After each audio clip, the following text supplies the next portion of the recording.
May the gods keep the wolves in the hills and the women in our beds. Hey! Is this heaven? No. It's Iowa. Don't go out there! Fuck you. No, fuck you both!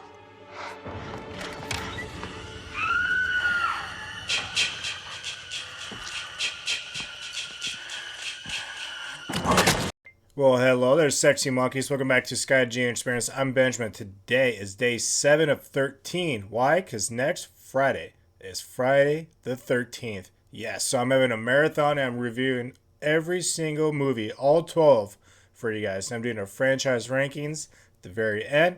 I'm doing a bunch of top 10s that I'm having a lot of fun with that will be right down the road here soon. But today, I got part 7 movie review for you guys. And after this, I got 8, Jason Goes to Hell, Jason X, Freddy vs. Jason, and the remake. All coming at you guys either today or tomorrow. But let's get going with number 7. Cocktail hour. The timeline of this movie would be about 6 to 7 or 8 years, give or take, about after the events of 6, where Jason is drowned in the lake. So he is down there and he gets resurrected by a chick that's, well, if you watch the movie Carrie, she is just like her. Pretty much this movie is Carrie versus Terminator / zombie. If it wasn't for Kane Hodder in this movie, this movie would have really... But no, this is the first movie that Kane Hodder plays, and he would end up doing this one. 8, Jason Goes to Hell, and Jason X. He should have did Freddy vs. Jason, but they fucked him over on that. I'm so sorry, Kane Hodder. So sorry. You're a great actor. Okay, you big hunk of a man, come and get me! Jason.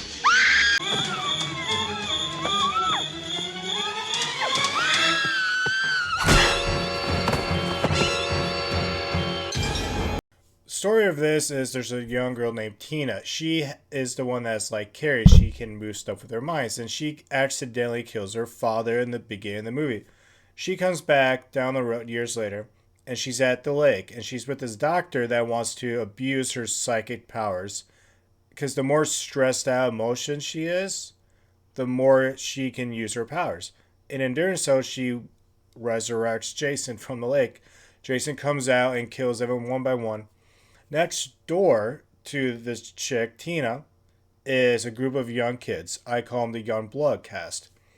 They are the worst young cast in all 7 movies leading up to this point. Half of them I always forget who they are because they're just 1 or 2 scenes, nothing really to it. They all look the same and they all feel the same, and they're just... I can't even tell you what names they are. They're that lame. And they had like 2 parties, like 2 nights. The lamest parties of all Friday 13 movies. My daddy goes, Melissa, you're the perfect daughter.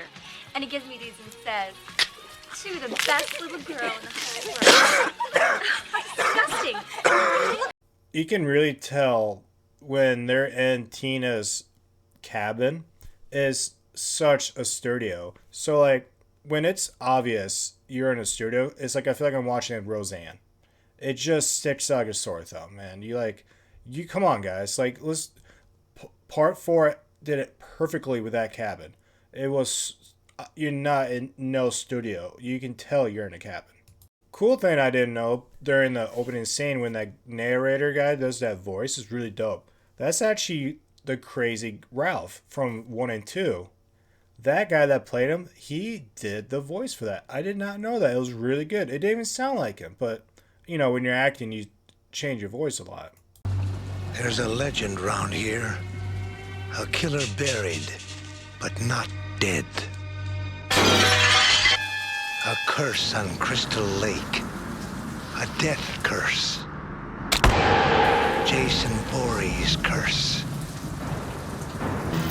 People forget.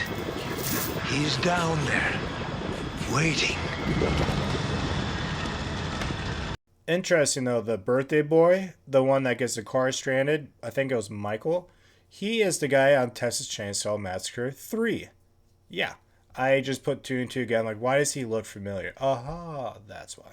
You can really tell the bond between the final girl Tina and the next door guy Nick.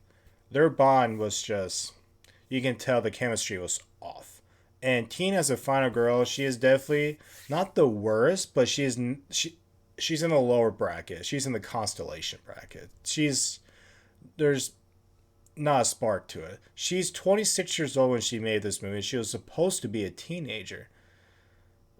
Doesn't help. This is one of the few movies where they don't have any star actors. A lot of Friday the 13th movies have actors in it that they weren't stars at the time, but they ended up being stars. But in this movie, you don't have any of that. You don't have any person in this movie where like, oh, that person ended up being on so and so. You don't have that shit.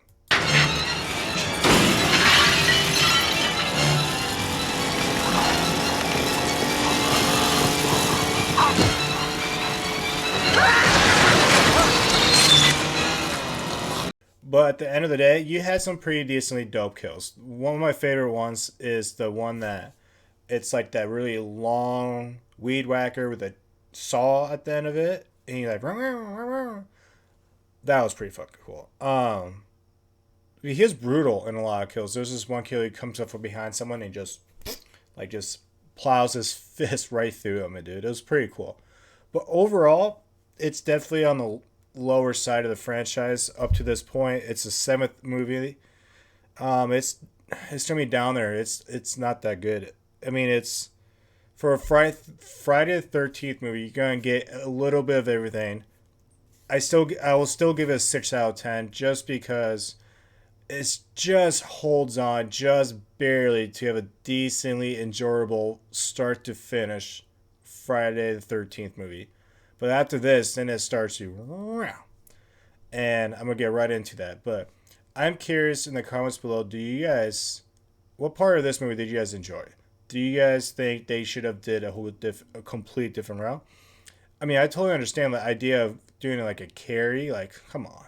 We could have done something else. I'm curious what you guys think we should have done. Is this anyone's favorite movie in the franchise? I am curious. Please let me know. Until then, I am going on to do the 8th movie when Jason goes to New York City.